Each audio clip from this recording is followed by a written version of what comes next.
एक जंगल में दो दोस्त रहा करते थे, कछुआ और खरगोश। कछुआ बहुत आराम से चला करता था और खरगोश काफ़ी ज़्यादा स्पीड से चला करता था।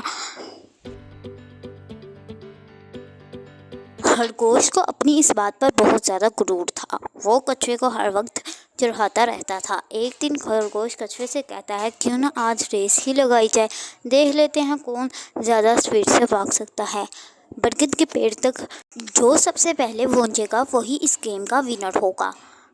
कछुआ भी रोज़ रोज़ की बातों से परेशान आ चुका था। वो कहता है, ठीक है, और दोनों में रेस स्टार्ट हो जाती है। खरगोश थोड़ी दूर पहुंचने के बाद पीछे देखता है तो उसे कछुआ नजर नहीं आता। वो सोचता है, क्यों ना कुछ देर आराम कर लिया जाए। इतने में कछुआ वहां पर आ जाता है। खरगोश को सोता हुआ देखता है और आगे चल जाता है। शाम होती है तो खरगोश ऊंची ऊंची छलांगा लगाता है और बरगद के पेड़ के पास पहुंच जाता है तो देखता है कि कछुआ वहीं पर है।